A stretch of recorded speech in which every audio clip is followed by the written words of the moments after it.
Halo pemirsa Simpo TV, Bincang Spesial kembali hadir menemani Anda dengan berbagai tema yang akan kita ulik dan juga berbagai narasumber hebat yang akan kami hadirkan di studio Simpo TV. Dan kali ini pemirsa Bincang Spesial cukup menarik, di mana tema kali ini yaitu manfaat berolahraga bagi kesehatan tulang. Dan memang kita ketahui pemirsa Simpo TV di mana tulang menjadi bagian penting dalam tubuh untuk menopang berat badan kita maupun untuk menjaga organ-organ penting yang ada dalam tubuh kita. Nah, mungkin banyak sekali masyarakat ataupun pemirsa Simpo TV yang bertanya-tanya, bagaimana sih cara menjaga kesehatan tulang? Dan untuk membahasnya lebih dalam lagi, kita sudah bersama Dr. Elina Widyastuti, SPKO, dokter spesialis kedokteran olahraga. Ya, benar. Halo dokter. Terima Ya, kasih sudah datang di studio Simpo TV, Dok. Ya, terima kasih juga sudah mengundang saya di sini. Oke, Dok, mungkin ini menarik perhatian saya juga. Saya baru dengar nih, Dok, ternyata ada dokter spesialis kedokteran olahraga yang memang ternyata ada ya, Dok, khusus olahraga sendiri ya, Dok? Ada. Jadi sebenarnya spesialis kedokteran olahraga itu sudah lama ada.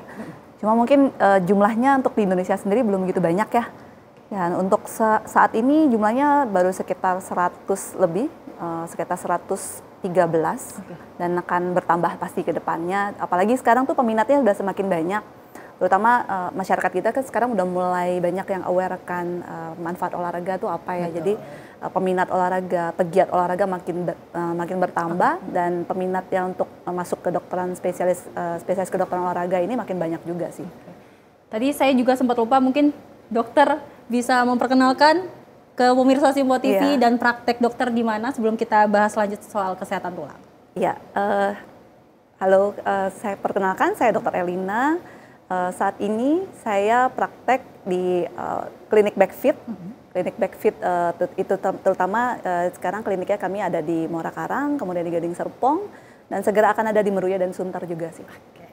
Dok, kembali lagi ke tadi topik kedokteran olahraga. Memang mungkin masyarakat banyak yang bertanya-tanya, apakah memang sebenarnya ada dokter khusus olahraga? Di mana kita ketahui kan, Dok, sebenarnya kita tahu cuma ada dokter umum, dokter gigi, dan ternyata ada dokter spesialis olahraga. Apakah itu fokus untuk para atlet di bidang olahraga atau bagaimana, Dok? Nah, jadi tergantung sih kita dokter spesialis kedokteran olahraga ini peminatannya kemana.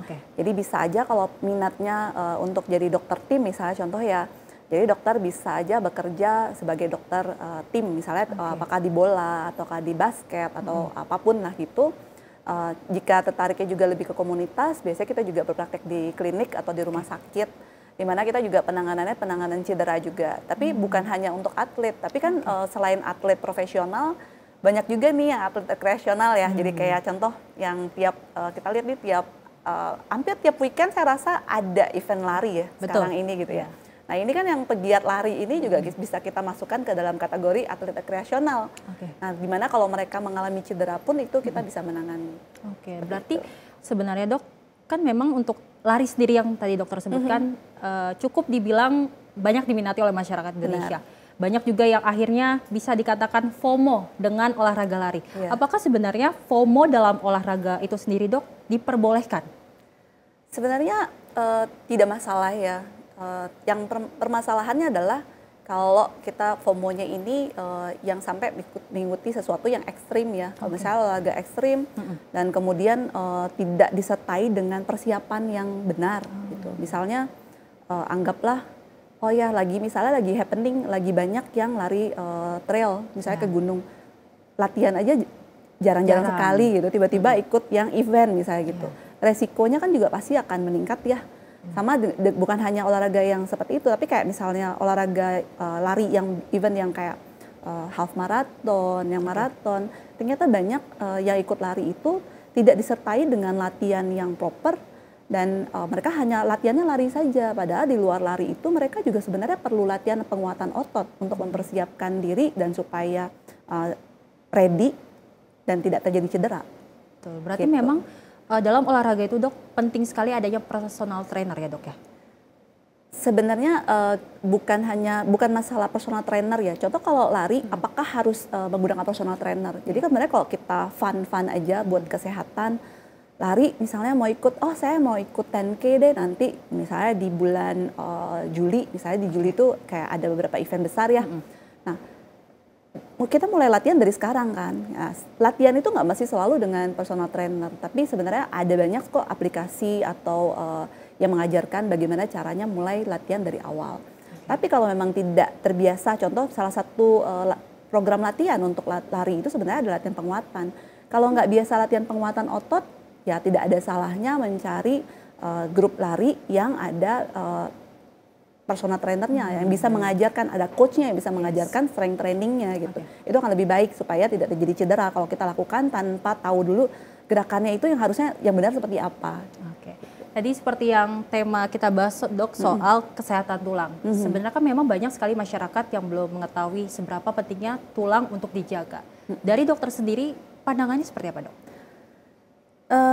Ya itu kita tahu bahwa tulang itu penting ya, karena kita untuk menopang tubuh kita, untuk kita beraktivitas sehari-hari. Dan ternyata itu kasus untuk osteoporosis di Indonesia itu juga masih tinggi gitu. Saya untuk sehari-hari aja praktek, pasien saya terutama kebanyakan di atas usia 40 tahun ya. Dan tidak sedikit tuh pasien yang baru berusia 40 atau 50 sudah mengalami osteoporosis. Jadi ini sangat disayangkan kan. Sebenarnya ini penyakit atau hal yang bisa kita cegah dengan salah satunya adalah melakukan latihan fisik atau berolahraga. Seperti itu. Berarti kan dok, mungkin sebagai saya yang awam dengan kesehatan tulang, kita kan mungkin mengetahui juga dok, antara tulang umur yang masih kecil, tulang di anak remaja, dewasa, dan lanjut usia ini kan memiliki ketahanan yang cukup berbeda dok. Apakah ada olahraga masing-masing ataupun dalam menjaga kesehatan tulang itu dok, untuk dari makanannya mungkin atau olahraganya atau seperti apa dok? Ada perbedaannya nggak dok? Untuk kepadatan tulang sendiri sebenarnya ada yang kita sebut dengan peak bone mass. Jadi di mana masa-masa kita itu menumpuk atau kita menyimpan kalsium di dalam tulang kita. Nah itu biasanya peak bone mass itu hingga usia 30 sampai 35 tahun. Nah setelah usia 35 tahun itu kemampuan kita untuk menyerap kalsium, menyimpan kalsium di dalam tulang kita itu udah menurun.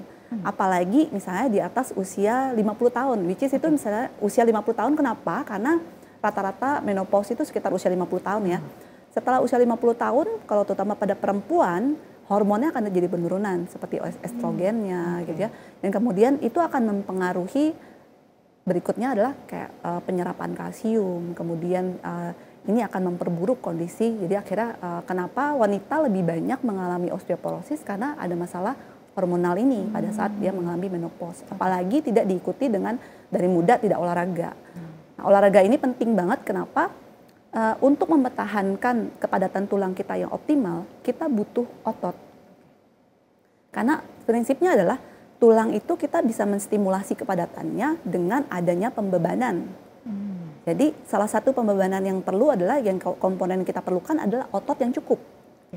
Gitu. Makanya kenapa latihan yang kita berikan, terutama untuk yang masalah kepadatannya kurang gitu, adalah latihan sifatnya adalah weight bearing atau dengan menumpu pada berat badan gitu. Dan harus ada latihan beban. Oke, berarti seperti yang kita ketahui kan juga ada yang obesitas. Benar. Ya dok ya. Berarti ketahanan tulang itu sendiri cukup dibilang rentan ya dok ya? Untuk yang obesitas itu, jadi pada banyak kasus ternyata obesitas itu kan bukan hanya kita temukan persentase lemaknya yang tinggi ya. Ternyata pada orang obesitas kalau kita periksa komposisi tubuhnya, ternyata kebanyakan mereka itu massa ototnya juga rendah. Kalau massa ototnya rendah, otomatis ini juga akan mempengaruhi juga kepadatan tulangnya. Itu sih masalahnya. Jadi ini masalah yang memang cukup kompleks ya. Jadi kalau kita lihat obesitas, kemudian bukan hanya masalah obesitas, bahkan orang yang terlalu kurus juga resiko untuk osteoporosisnya lebih tinggi. Oh berarti tidak hanya obesitas, ternyata yang lebih kurus juga bisa berpengaruh juga ya dok ya? Makanya biasanya pasien yang indeks massa tubuhnya kurang dari 18 atau yang kita sebut dengan underweight, itu resiko untuk osteoporosisnya lebih besar. Nah untuk mengetahui kalau kita terkena osteoporosis ataupun tulang kita rapuh dok, itu dari mana dok? Ciri-ciri dari tubuh kita biar kita bisa merasakan hal itu dok? Kebanyakan orang tidak ada gejala kadang gitu. Tidak merasakan bahwa kepadatan tulangnya itu sudah berkurang banyak gitu. Kebanyakan tuh akhirnya baru merasakan setelah misalnya ada jatuh, kemudian mengalami fraktur atau patah tulang. Ternyata setelah kita periksa kepadatan tulangnya, oh ternyata udah jelek gitu. Karena kalau untuk memeriksa kepadatan tulang kan jarang ya kalau kita bukan pemeriksaan yang rutin kita lakukan, kecuali memang dokter udah curiga ke arah sana gitu, baru kita mintakan pemeriksaan khusus yang kita bilang dengan bone mass density. Yaitu baru kita periksa itu skornya itu berapa gitu. Oke, berarti seperti kalau kita lihat kan anak kecil juga kadang suka lari, jatuh. Nah, itu sebenarnya bisa berpengaruh pada tulang yang ada di dalam tubuh anak itu ya, Dok ya? Karena kan mungkin dari anak itu kan tidak bisa mengungkapkan rasa sakitnya atau bagaimananya, Dok. Sebenarnya kalau untuk anak-anak sih harusnya tidak masalah, karena anak-anak itu kita justru mengencourage aktivitas fisiknya itu sebanyak mungkin gitu. Contoh misalnya rekomendasi yang kita anjurkan adalah yang rekomendasi dari WHO, bahwa anak-anak itu paling enggak bagusnya adalah minimal itu dalam satu hari dia ada 60 menit itu aktivitas fisik yang bikin dia berkeringat. Apapun itu. Karena anak-anak juga masih fleksibilitasnya masih cukup bagus, ototnya, persendiannya, dan kepadatan tulangnya juga kita masih cukup oke. Jadi kadang mereka jatuh itu ya nggak apa-apa. Selama dia tidak mengeluhkan ada nyeri gitu. Nah, Dok, selama dokter praktek ini apa yang paling berat keluhan yang pasien rasakan saat konsul bersama dokter? Terkait dengan tulang maksudnya? Ya, terkait dengan tulang, Dok. Tergantung usia biasanya ya. Kalau usia di atas 50 tahun kalau datang ke saya misalnya dengan riwayat, oh ya dok tadi pagi saya jatuh dok di kamar mandi misalnya gitu ya. Jadi saya sekarang nggak bisa berdiri numpu di kedua kaki nih. Nah ini saya biasanya yang saya takut nih, ketika ada fraktur apa enggak. Terutama perempuan di atas usia 50 tahun, dia udah menopause ya. Nah ini biasanya saya minta foto ronsen. Dan terutama yang paling sering itu kalau untuk lansia, area yang paling sering terkena untuk yang fraktur ya, osteoporosis biasanya pergelangan tangan, terus pinggang dan pangkal paha atau hip ya. Itu yang paling sering patah kalau jatuh. Dan kalau kayak gitu otomatis ya kalau sampai ketemu kasusnya sampai fraktur, kita harus merujuk ke dokter spesialis tulang. Untuk penanganan sendiri dok, itu berapa lama untuk kembali normal lagi dari kalau sampai terjadi fraktur ya, biasanya kalau tidak dibutuhkan tindakan operasi, biasanya sih tulang itu proses pemulihan sekitar 2 bulan sampai 3 bulan gitu. Nah kalau misalnya yang sudah ada fraktur misalnya di tangan, kalau udah dipasang pen gitu, udah dioperasi gitu, itu lebih cepat biasanya. Dalam 1 bulan juga udah beraktivitas normal. Yang penting adalah rehabnya atau pemulihan itu terapinya optimal. Dok, dari tulang yang ada di tubuh kita yang menurut dokter rawan untuk terkena penyakit ataupun patah tulang itu sebenarnya apa dok? Karena kan kita ketahui biasanya rata-rata patah di pergelangan ataupun di bagian lutut dok. Itu di bagian mana dok yang paling rawan sekali? Kalau untuk yang tadi usianya misalnya udah di atas 50 tahun tadi ya, yang paling rawan tadi pergelangan tangan, pangkal paha dan pinggang biasanya. Itu yang paling sering saya temukan. Kalau buat anak-anak yang usia remaja hingga dewasa dok? Tergantung mekanisme cederanya lagi. Jatuhnya seperti apa, kemudian traumanya seperti apa. Berarti memang dari penyakit-penyakit tulang itu sebenarnya tergantung dari cara pola hidupnya juga ya dok ya, dari cara bagaimana makan dan olahraga ya dok ya. Oke, pemirsa Simpo TV, kita akan membahas lebih lanjut bagaimana kesehatan tulang dan tentunya tetap bersama kami di Bincang Spesial.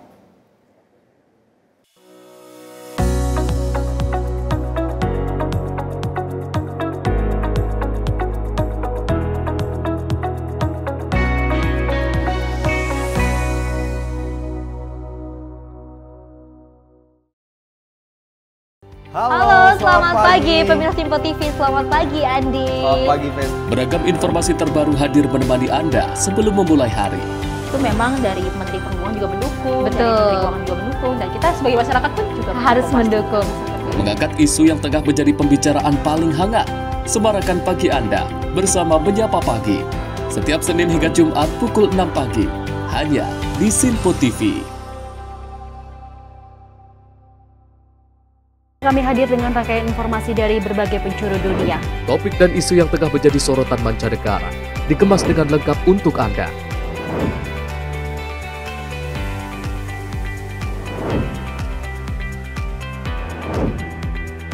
Peristiwa penting yang terjadi dari berbagai belahan dunia kini hadir dalam Simpo Dunia setiap Senin hingga Jumat pukul 7:30 malam hanya di Simpo TV.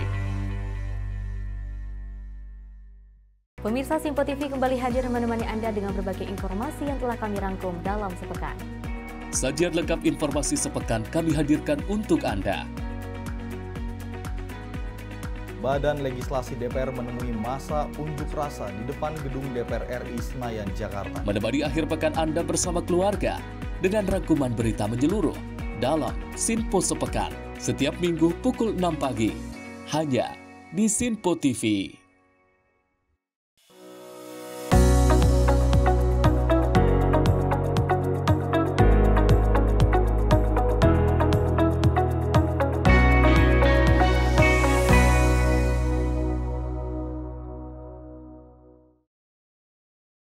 Terima kasih pemirsa, Anda masih menyaksikan kami dalam Bincang Spesial bersama Dr. Elina. Dok, tadi kita sudah membahas bagaimana dari penyakit-penyakit tulang, dan sekarang di segmen kali ini dok, saya mau bertanya bagaimana mencegah terjadinya penyakit-penyakit tulang yang ada itu dok? Mencegah itu benar bahwa kita kan terutama untuk penyakit tulang ya itu sesuatu yang sebenarnya bisa kita cegah. Betul. Caranya gimana? Ya tadi kalau misalnya dari asupan berarti sebenarnya dari kita masih kecil sampai kita tadi peak bone mass kita kan tadi sampai usia 30-an ya. Berarti selama itu sebenarnya kalau bisa kecukupan dari nutrisi kita gitu ya, makan dengan gizi seimbang, cukup kalsiumnya itu harus kita optimalkan tuh sampai usia itu. Karena setelah usia itu akan malah hilang kan massa tulangnya gitu. Nah, yang kedua adalah berolahraga tadi gitu. Nah, kalau berolahraga tadi sebenarnya kalau dari rekomendasi dari kecil ya, tadi saya sudah sebutkan bahwa anak-anak rekomendasinya 60 menit per hari untuk yang aktivitas yang vigorous atau yang sampai bikin dia berkeringat. Nah, kalau misalnya remaja juga kurang lebih sama ya. Kalau dewasa itu kita sarankan untuk supaya kesehatan yang optimal, juga tulangnya optimal. Nah, itu latihannya tuh biasanya untuk olahraga yang sifatnya aerobik atau misalnya yang untuk ketahanan jantung paru ya. Seperti contohnya misalnya berjalan, bersepeda, mau berenang atau lari, itu paling enggak minimal 150 menit per minggu. Itu bisa kita bagi, kalau misalnya kita mau bagi 3 kali per minggu, berarti sekali lari itu misalnya atau jalan minimal 50 menit. Gitu. Itu kita bisa bagikan dalam seminggu itu berapa kali.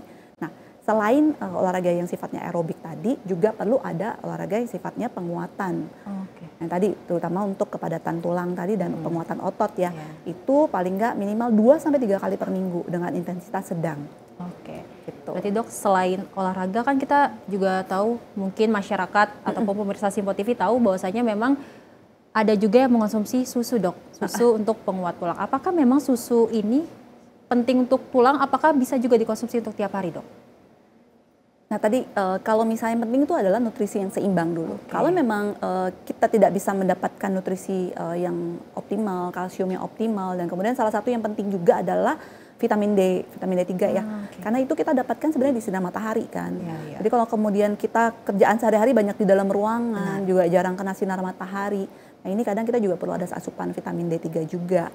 Nah untuk terutama yang lansia, yang dimana kadang mungkin kecukupan kalsiumnya juga udah menurun dan kemampuan dari tubuhnya untuk penyerapan kalsium berkurang, kadang perlu kita tambahkan lagi dari suplemen dan lain-lain.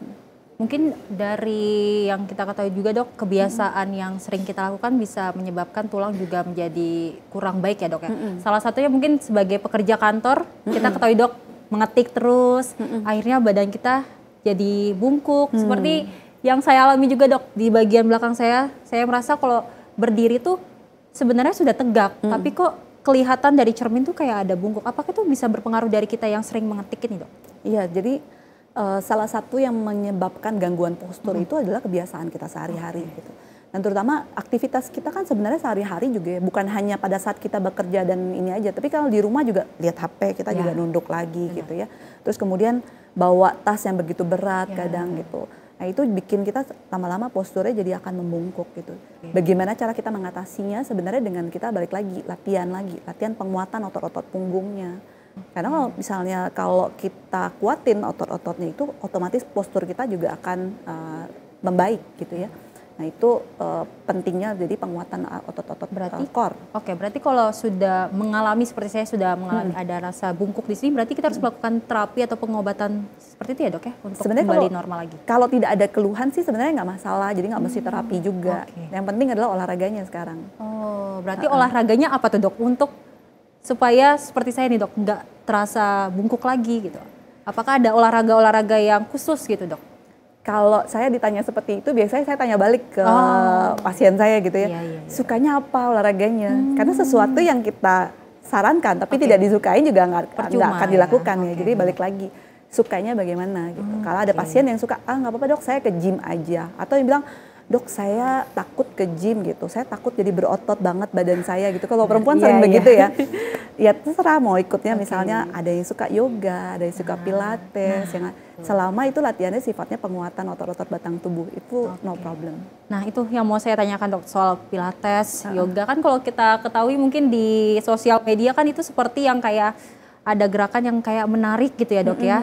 Itu sebenarnya nggak berpengaruh dok sama tulang, misalkan kayak ada tulang sakit, kalau semakin gerakannya agak ditarik jadi sakit tulang itu nggak ada ya dok? Jadi sebenarnya kalau pilates itu sendiri kan ini kan juga yang menemukan itu juga seorang yang profesional juga yang mengerti tentang posture ya. Jadi si dokter pilates itu sendiri dia sebenarnya lebih untuk memperbaiki postur juga, salah satunya pertama kali dia mencetuskan kayak bentuk latihannya seperti itu. Nah sekarang itu makin banyak lah akhirnya banyak digunakan untuk memperbaiki postur, bahkan untuk misalnya ada yang skoliosis dan lain-lain udah mulai banyak sekali berkembang jadi pilates itu gitu ya.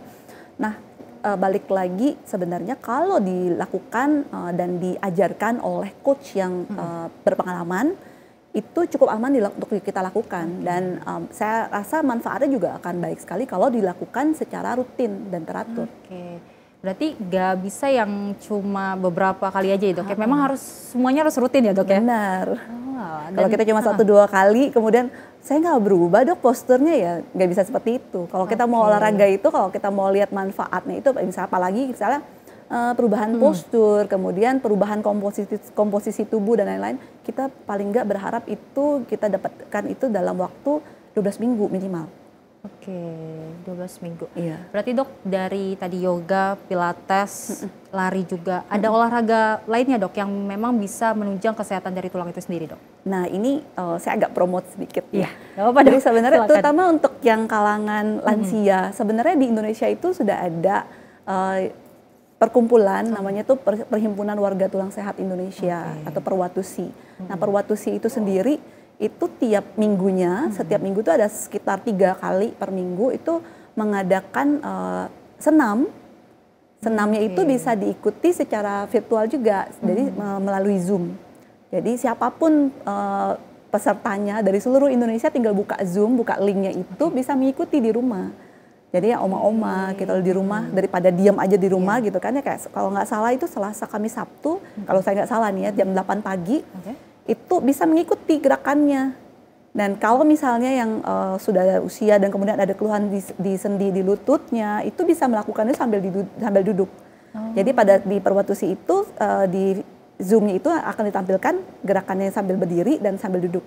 Oh, ada 2 pemeraganya itu ada. Jadi tinggal mengikuti dan alat-alat yang bisa kita pakai itu sesuai dengan ada di rumah. Misalnya nggak punya dumbbell kecil nih, ada biasanya kita ada handuk atau kita pakai botol aqua atau apa itu bisa kita pakai di rumah. Oh, berarti sebenarnya nggak harus punya alat dulu nggak baru. Mesti. Ternyata ada alat-alat di rumah ternyata bisa dipakai untuk olahraga juga ya dok ya? Dan itu udah Perwatusi itu sendiri udah bertahun-tahun itu, dan selama pandemi pun mereka tetap konsisten untuk melakukan latihan gitu, tetap membuka kesempatan siapa aja untuk di rumah itu untuk mengikuti senam gitu, sangat-sangat bagus. Dok, ini mungkin yang menjadi pertanyaan di masyarakat Indonesia terkait, mungkin pemirsa Simpo TV juga mengetahui bagaimana viralnya pijat kretek dok. Kita ketahui kan dok, ini pijat kretek cukup membuat perhatian publik, bahkan saya sendiri dok melihatnya tuh kayak dikrek langsung enak, lega gitu. Sebenarnya dok, ini boleh nggak sih dok dilakukan dok? Jadi terkadang yang ditampilkan di sosial media itu sesuatu yang namanya juga mereka mengiklankan ya. Benar. Dan yang iklan itu kebanyakan bukan dokter. Oke. Mereka, berarti memang yang pijat kretek itu bukan dokter ya dok ya? Karena dokter kita ada regulasi kode etik di mana kita tidak boleh mengiklankan diri. Oh oke.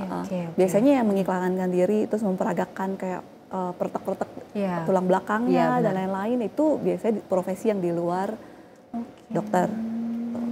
Dan sebenarnya mungkin perlu diketahui juga oleh pemirsa lah ya. Sebenarnya siapa aja bisa diajarkan untuk melakukan bone setting seperti itu. Bunyiin sendi dari atas kepala, dari ujung-ujung kaki itu semua orang bisa diajarkan. Tetapi adalah yang penting kapan mereka tidak boleh melakukan itu, apakah mereka tahu gitu. Atau yang kalau dalam bahasa medisnya kita bilang kontraindikasi gitu. Karena sebenarnya banyak di luar sana yang bone setter practitioner kayak gini, mereka hanya mengikuti kursus kayak selama 1 minggu atau 2 minggu dan kemudian mereka setelah lulus kursus mereka buka praktek lah, mengaku sebagai master apa. Betul. Terus siapapun kasusnya yang kadang saya juga tergelitik juga ya, kadang lihat pasien datang misalnya, dok saya kemarin bahu saya tuh sakit, jadi saya pergilah ke tukang pertek-pertek yang seperti itulah ya. Terus semua badan saya dibunyiin. Jadi setelah dibunyiin itu malah saya sekarang leher saya yang sakit, gak bisa noleh. Padahal yang sakit tadinya bahu misalnya kayak gitu. Kan kadang ini juga cukup lucu juga ya. Kadang maksudnya sakitnya di satu sisi, kenapa sampai seluruh badannya dia bunyiin? Apakah itu perlu gitu? Nah, kenapa orang jadi merasa enakan pada saat misalnya dipertekin kayak gitu? Karena pada saat terjadi manipulasi sendi itu yang ada sampai bunyi krek kayak gitu ya. Itu kan sebenarnya bunyi itu bukan berarti tulangnya kita geser, enggak. Bunyi itu adalah sebagai respon pada saat kita terjadi gerakan sudden movement di joint kita, itu akan terbentuk kayak ada nitrogen sebenarnya. Jadi kalau kita lihat secara MRI dengan ada penelitian dan mereka keretakin sendi nih, sambil dipantau dengan MRI, sebenarnya pada saat terjadi plek itu, bunyi popping itu adalah bunyi yang terjadi karena pada saat itu di sendi terbentuklah bubble nitrogen. Nah, itu yang bikin suara prek gitu di sendinya. Bukan kita mengkoreksi sendinya loh, nggak ada istilah mengkoreksi itu. Tapi yang dilakukan itu adalah menggerakkan sendi itu, memanipulasi supaya pergerakannya itu lebih oke. Bukan mengkoreksi sendinya ke tempat yang seharusnya, tidak ada yang seperti itu. Berarti dok, kan kita tadi dokter sebut bahwasanya pelatihannya hanya seminggu, 2 minggu bahkan sudah membuka praktek. Dan kita ketahui juga dok, ada juga yang datang ke praktek tersebut dengan kaki yang ukurannya panjang sebelah. Saat itu ditarik sama yang melakukan praktek dan langsung sama rata dok. Apakah itu memang dengan ditarik langsung bisa sama dok? Bagi kita yang dokter ya, yang mengerti anatomi, kita akan tahu kenapa sih kita bisa menemukan adanya leg length discrepancy atau bedanya panjang tungkai itu ya. Jadi beda panjang tungkai itu ada 2 hal nih. Pertama yang anatomical, which is itu emang tulangnya berbeda panjangnya. Itu bisa kita temukan pada beberapa orang, bahkan yang cukup ekstrim pasien saya ada yang beda panjangnya itu lebih dari 5 cm. Wow. Itu emang bawaannya, emang tulangnya kalau diukur itu memang berbeda. Mau dipertekin gimana juga nggak akan sama ibaratnya. Nah itu yang kedua adalah karena adanya ketegangan otot di satu sisi. Contoh otot daerah pinggang, dia lagi nyeri pinggang, ototnya lagi kencang banget di satu sisi gitu ya, misalnya sebelah kiri. Nah saking kencangnya otot itu, dia akan menarik tungkai yang sebelah kiri itu seolah jadi lebih pendek. Kalau kita periksa, oh kaki kirinya lebih pendek nih, terus ditarik begitu. Kenapa penjelasannya setelah ditarik dia berasa pas diperiksa lagi panjang tungkainya jadi sama. Karena setelah dia tarik, otot-otot daerah hip, daerah pinggul itu dia setelah ada pergerakan seperti itu, tadi balik lagi saya bilang sebenarnya pada saat terjadi bunyi krek-krek kayak gitu, itu juga akan merangsang endorfin di otak kita keluar. Which is itu adalah hormon yang bikin kita happy. Ya. Itu akan salah satu efeknya di otot kita adalah otot jadi rileks. Jadi pada saat terjadi popping begitu, kemudian ototnya jadi rileks, jadi periksa panjang kakinya lagi, oh jadi sama, ini sudah saya tarik jadi sama panjang kaki. Tidak seperti itu sebenarnya. Oh berarti memang sebenarnya, memang apa saya lihat di media sosial dok, sempat yang kayak, apa iya? Maksudnya dengan cara ditarik, bisa langsung sama antara kaki kanan dan kaki kiri. Ternyata tidak ya dok ya? Tidak hanya cuma dipertekin, kalau kita cuma dimassage juga ya otot yang kaku itu juga menghasilkan efek yang sama, panjang kaki juga akan sama. Kalau memang karena penyebabnya imbalance muscle, berarti ya ada otot satu sisi yang lebih tight dibandingkan sisi yang lain. Berarti dokter bisa katakan pijat kretek ini bisa disarankan apa tidak dok untuk masyarakat lakukan? Sebenarnya kalau berdasarkan keilmuan atau berdasarkan kan kalau dokter itu harus semua bertindak sesuai dengan bukti penelitian yang memang udah kita teliti ya. Betul. Sebenarnya kalau berdasarkan penelitian bahwa spinal manipulasi atau kita bilang osteopathic manipulation teknik, itu teknik osteopati itu bermanfaat untuk mengatasi misalnya nyeri pinggang. Pada penelitian dan beberapa penelitian sudah membuktikan itu sangat bermanfaat gitu. Tetapi balik lagi saya ingatkan lagi siapa yang melakukan gitu, pastikan bahwa orang yang melakukan adalah benar seorang profesional yang mengerti tentang anatomi dan kondisi tubuh. Jadi jangan pergi ke yang orang yang tidak mengerti dan ujung-ujungnya takutnya terjadi cedera dan malah berbahaya. Benar. Dok, tapi kan mungkin sebenarnya masyarakat yang tidak mau ke dokter spesialis yang memang mengerti akan hal itu mungkin karena mungkin harga yang kurang baik ataupun kurang mencukupi lah bagi mereka. Tapi sebenarnya dok, untuk harga sendiri dok, kalau untuk kita mau berobat seperti itu, dari praktek dokter sendiri dulu deh, apakah memang ada harga-harga yang cukup bisa dikatakan mahal atau sebenarnya standar aja dok? Standar aja sih ya, saya nggak pernah mematok tarif yang sampai luar biasa. Paling tidak tarif yang misalnya tarif dokternya itu kurang lebih kalau dibandingkan dengan rumah sakit juga kurang lebih sama kalau gitu. Dengan fisioterapi juga sama gitu tarifnya gitu. Justru kadang yang di luar ini kalau kita boleh tahu yang tukang protek-protek abal-abal, beberapa pasien saya cerita, iya dok saya habis ke sana, saya tanya iseng kan, berapa sekalinya gitu, iya dok sekali ke sana itu 2 juta, 3 juta, 4 juta, sekali kunjungan loh gitu.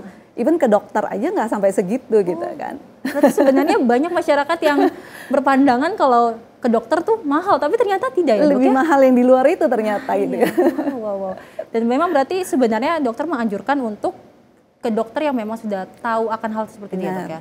Karena memang kan tadi seperti dokter sebutkan bahwa pijat kretek bahkan cuma seminggu 2 minggu latihan langsung membuka praktik gitu kan dok.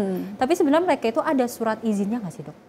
Kalau sebenarnya kalau pengobat tradisional, kalau dia benar bahwa mereka kan pengobat tradisional ini contoh ada yang emang ada kuliah ya, yang mengambil misalnya contoh yang tradisional Chinese medicine misalnya mereka emang sekolah di luar dengan ada ijazah dan lain-lain, atau yang ada sertifikat yang resmi, mereka ada sebenarnya dari Kementerian Kesehatan itu juga ada regulasinya. Mereka berpraktek itu ada surat izin prakteknya yang disebut dengan surat tanda pengobat tradisional atau STPT. Itu yang resmi. Tapi banyak juga di luar itu yang nggak punya surat izin praktek. Berarti memang untuk pemirsa Simpo TV disarankan untuk datang ke yang memang mempunyai surat izin ya dok, biar tidak terjadi hal-hal yang tidak kita inginkan. Ya pemirsa, tadi kita sudah membahas bagaimana kesehatan tulang dan olahraga yang baik untuk tulang, dan kita akan menguliknya lagi di segmen selanjutnya, tetap di Bincang Spesial.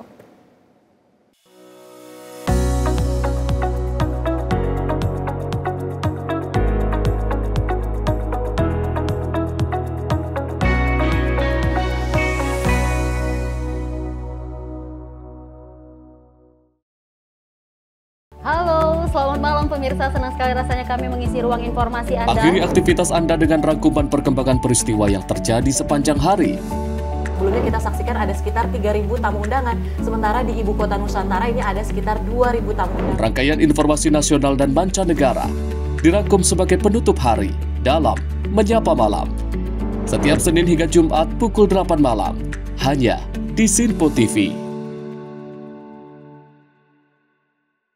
Halo pemirsa, kami kembali hadir dengan sejumlah informasi yang kami himpun dari berbagai penjuru dunia. Rangkaian informasi yang membuat akhir pekan Anda begitu bermakna. Sebuah kelompok di Afrika Selatan memberikan layanan pertunjukan film dengan tenaga surya. Berita yang menjadi sorotan media dari dalam dan luar negeri, kami hadirkan untuk menemani pekan Anda dalam Simpo Dunia Sepekan, Sabtu dan Minggu pukul 9 pagi.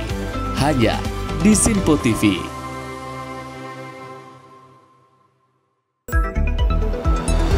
Jadilah yang pertama mengetahui perkembangan terkini seputar informasi dari lembaga parlemen. Punya data nasional, tidak ada satupun backup berarti kan? Tiba-tiba ada putusan yang nggak masuk akal dan seperti ini gitu loh. Kita biarkan rekomendasi kepada KPK, periksa! Kami hadirkan informasi paling akurat untuk mengawal setiap informasi dalam rapat komisi dan paripurna. Tentunya bersama saya Andi Rezaldi Yang telah kami rangkum dalam program Simpo Parlemen. Saya Arif Rifani. Saksikan Simpo Parlemen setiap Sabtu pukul 6 pagi, hanya di Sinpo TV.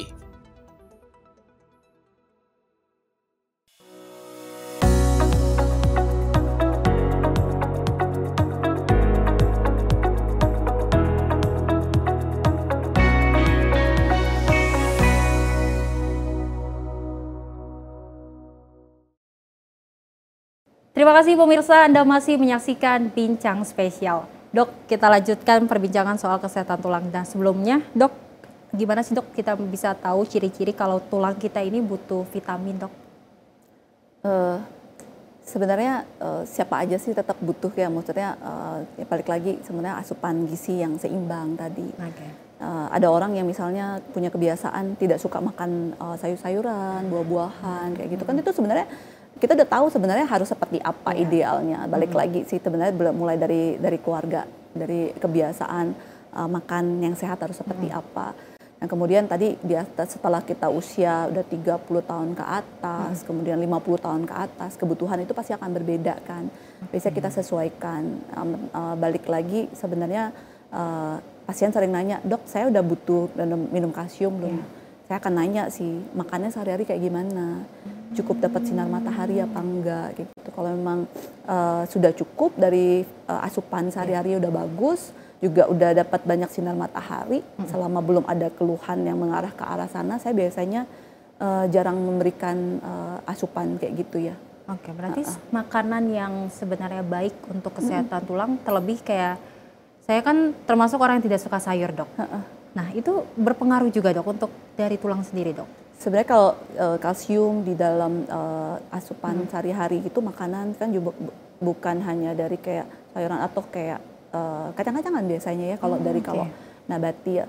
Nah, kemudian kalau dari hewaninya kita bisa lihat dari daging dan lain-lain kan ada banyak ya berbagai macam daging merah atau putih segala macam itu kita yang penting jumlahnya terus balik lagi seimbang kayak gitu. Nah, kalau emang nutrisi emang selama ini nggak bagus ya mau nggak mau kadang kita ada tambahan. Tambahannya seperti apa, Dok?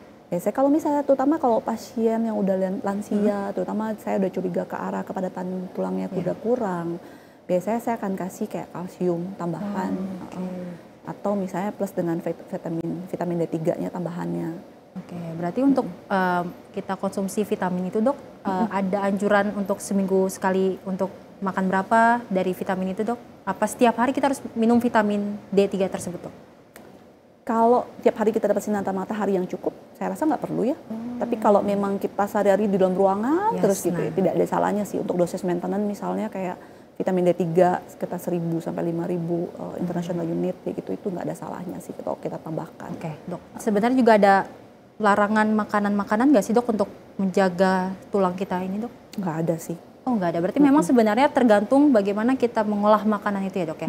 Berarti dari micin-micin tersebut, Dok, sebenarnya nggak masalah untuk tulang? Kalau dari MSG sendiri saya belum pernah membaca ya bahwa misalnya itu tidak bagus buat kepadatan tulang, itu saya belum membaca sendiri. Oke, Dok, tadi kalau kita udah bahas banyak, saya mau nanya Dok sama dokter, ada 5 olahraga yang mungkin saya akan tanya satu-satu untuk dokter jelaskan. Pertama, Dok, soal jalan kaki. Nah, jalan kaki ini bisa disebut sebagai olahraga nggak sih, Dok? Apa memang ini jalan kaki juga bisa menunjang untuk kesehatan tulang, Dok? Sebenarnya kita balik lagi sih ada pengertiannya, ada dalam istilah di dalam bahasa Indonesia itu aktivitas fisik, latihan fisik gitu. Aktivitas fisik itu aktivitas yang kita lakukan sehari-hari, which is itu salah satunya adalah berjalan kaki. Itu udah sehari-hari kita lakukan. Kemudian latihan fisik ini sudah ada bertujuan nih ya untuk misalnya untuk mencapai target suatu sehat kayak gitu misalnya. Nah itu minimal tuh biasanya kita lakukan 10 menit. Gitu. Belum nyampe 10 menit kita bilang itu masih masuk kategorinya aktivitas fisik kayak gitu. Nah, balik lagi seperti itu sih. Kalau manfaatnya buat kesehatan, penelitian menunjukkan bahwa orang yang berjalan yang minimal misalnya 7.500 langkah per hari, selain juga meningkatkan kesehatan tubuh secara keseluruhan, juga ternyata meningkatkan kemampuan kognitif kita, menjaga kognitif kita juga. Jadi untuk kemampuan otak dan lain-lain kita tetap jaga jika kita berjalan cukup. gitu. Itu juga salah satu yang paling mudah kita lakukan kan. Iya, Dan benar. sifatnya sebenarnya adalah kalau misalnya kita tidak bisa memenuhi kayak minimal 10 menit ya, nggak apa-apa akumulasi dalam sehari itu.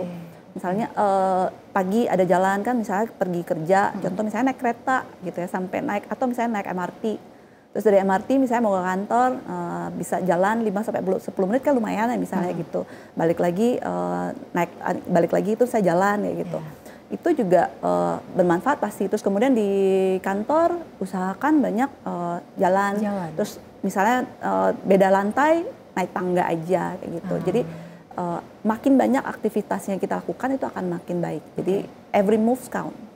Jadi kalau yang pertama jalan kaki, yang kedua mungkin ini yang viral juga saat setelah pandemi Dok, bersepeda. Nah ini sebenarnya bersepeda itu kan kalau kita lihat mengayuh ya Dok ya, ini dari kaki sendiri kan kadang juga suka kram kalau terlalu banyak mengayuh. Nah sebenarnya sepeda ini direkomendasikan nggak sih Dok untuk menjaga kesehatan tulang? Sama seperti jalan yang sebenarnya bersepeda itu juga termasuk latihan fisik yang sifatnya aerobik. Karena kita lihat di sini kan karakteristiknya dia ada siklik, gerakan siklik ya berulang kayak gitu. Nah itu terutama untuk kesehatan jantung paru kita sangat-sangat bagus. Nah, kemudian bagusnya juga adalah sebenarnya melatih juga otot-otot di tungkai kita. Which is itu otot-otot tungkai kita ini termasuk otot-otot besar yang perlu kita jaga. Gitu. Nah itu juga pastinya akan manfaatnya akan luar biasa ya buat badan kita. Tapi balik lagi untuk mendapatkan manfaat yang baik dari bersepeda tadi juga harus ditopang dengan latihan fisik yang cukup juga. Makanya pada pelari, pejalan kaki ataupun misalnya pada pesepeda perlu ada latihan penguatan otot juga supaya tidak terjadi cedera tadi gitu. Supaya nggak gampang sakit, nggak gampang kram, nggak gampang lututnya sakit atau ankle sakit gitu. Harus ada latihan penguatan otot-otot. Oke Dok. Kalau tadi sudah jalan kaki, bersepeda, yang ketiga Dok, yoga. Mungkin kan orang kalau sudah mendengar kata yoga itu untuk relaksasi, untuk pernafasan. Nah sebenarnya yoga ini bisa nggak sih Dok untuk tulang juga? Yoga itu selain latihannya sifatnya untuk kayak seperti ada kayak latih fleksibilitasnya gitu, seperti ada gerakan stretchingnya dan lain-lain. Sebenarnya kebanyakan gerakan yoga itu juga membutuhkan otot core yang kuat.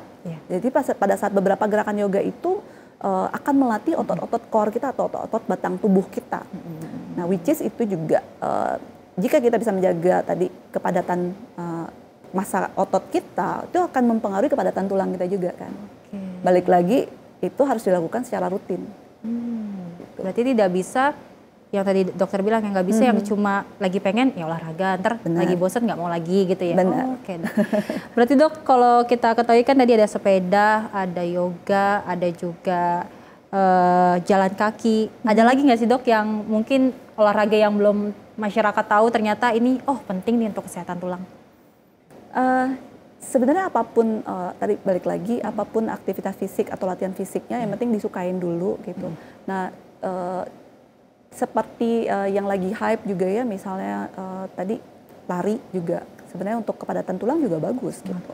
Karena kan ada pembebanan berat badan di tungkai kita kan. Terus kemudian olahraga lain apalagi misalnya yang lagi hype juga di kalangan seperti ibu-ibu atau sosialitas sekarang ya pilates itu juga bagus gitu. Yang selain itu untuk kalangan yang orang tua ada ikut senam ya kan tadi seperti saya bilang ada senam yang dari Perwatusi, kemudian kalau yang oma opa atau tante-tante yang suka misalnya ikut tai chi itu juga bagus gitu kan ya ada ikut kelas tai chi atau di taman sama-sama tai chi itu selain menjaga kekuatan otot juga menjaga keseimbangan karena pada orang tua itu juga selain kepadatan tulang penting adalah keseimbangan karena pada lansia keseimbangannya udah makin berkurang, jadi akhirnya gampang jatuh kan. Itu yang takut kita khawatirkan ditambah dengan udah ada osteoporosis jadi gampang fraktur. Nah dari olahraga yang sudah tadi kita sebutkan Dok, ada nggak sih Dok jam-jam yang memang baik untuk dilakukan olahraga ataupun yang tidak baik untuk dilakukan olahraga? Jam-jam tertentu mungkin Dok? Nah, mungkin kita biasanya kalau kita lihat ada yang suka pagi, ada yang suka sore menjelang malam. Sebenarnya itu berpengaruh nggak sih Dok untuk jamnya sendiri?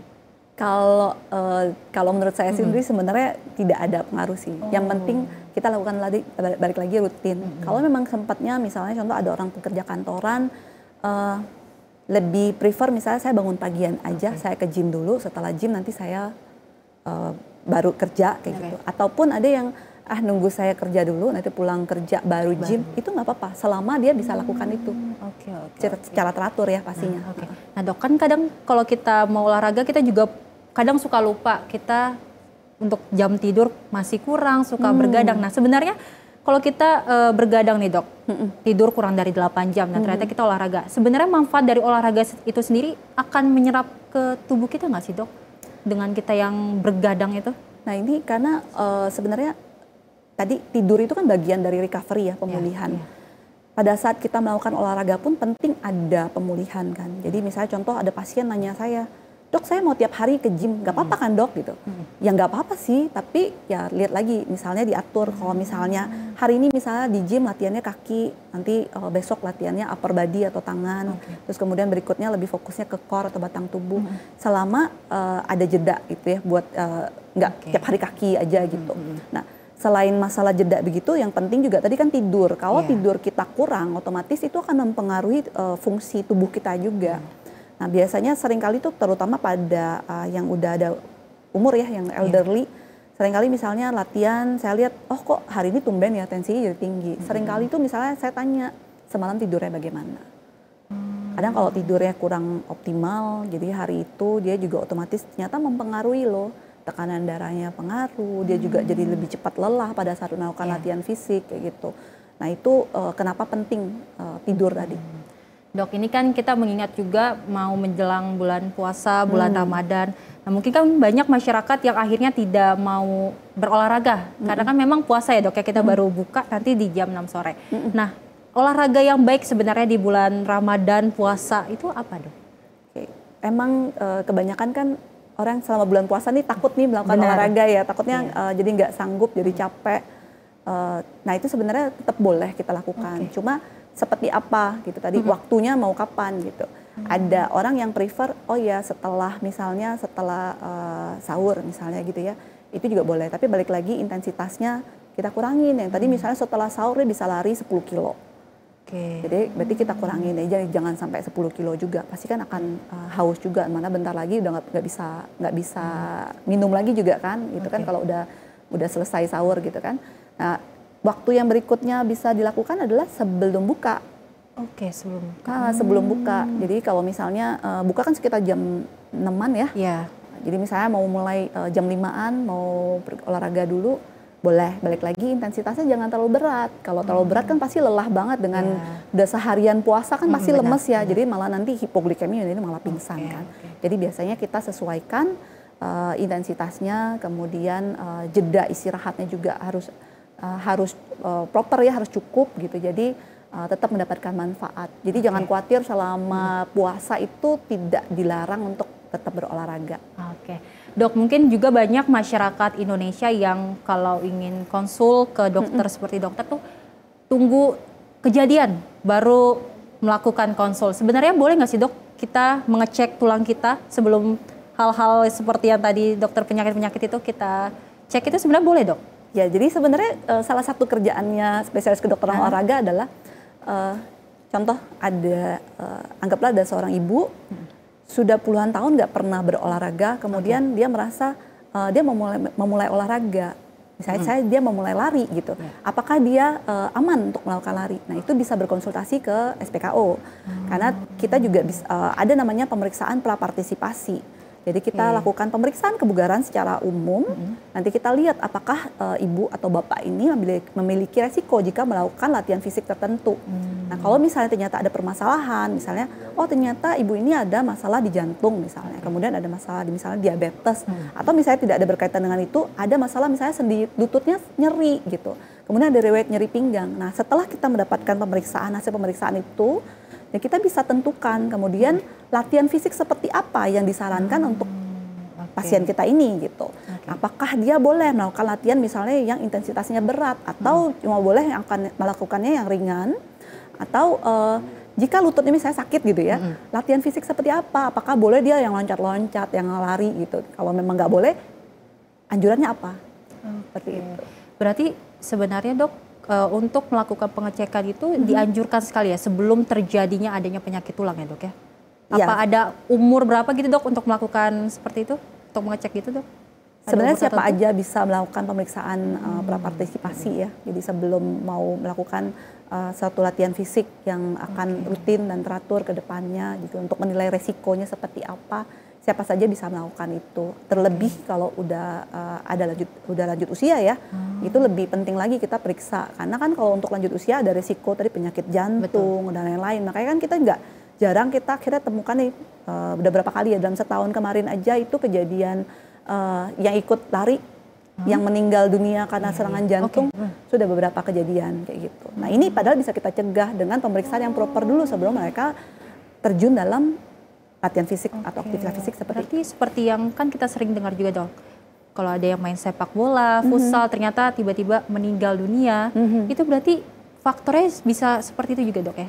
bisa jadi dari jantung tadi. Oke, berarti memang penting sekali itu ya dok untuk mengecek bagaimana apakah sudah sehat tubuh kita ya dok ya? Benar sekali. Oke dok, ada ini nggak dok pesan untuk masyarakat Indonesia ataupun pemirsa Simpo TV untuk menjaga kesehatan tulang? Karena kita ketahui kan memang banyak masyarakat yang masih acuh dengan kesehatan tulang dok.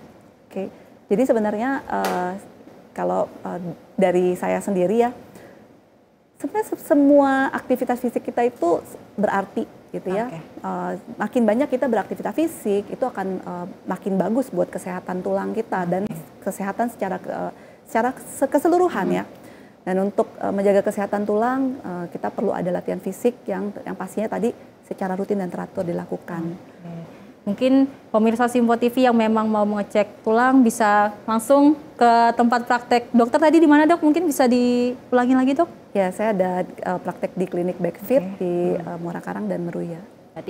Oke, pemirsa Simpo TV kita bisa mensimpulkan bahwasanya memang kesehatan tulang sangat penting ya dok. Dimulai dari olahraga, dengan makan yang teratur, dengan istirahat yang juga cukup, itu bisa membantu tulang kita juga kuat di masa yang akan datang ataupun masa lanjut usia, di mana memang kita ketahui seperti dokter bilang di lanjut usia ini memang agak rentan terjadinya penyakit tulang. Dan itu tadi pemirsa diskusi ataupun sharing bersama Dr. Elina, dan semoga pemirsa Simpo TV bisa merealisasikan bagaimana kesehatan tulang adalah penting bagi kehidupan. Dan pemirsa, saya Sally Sregar akan mengakhiri bincang spesial kali ini. Terima kasih dan sampai jumpa.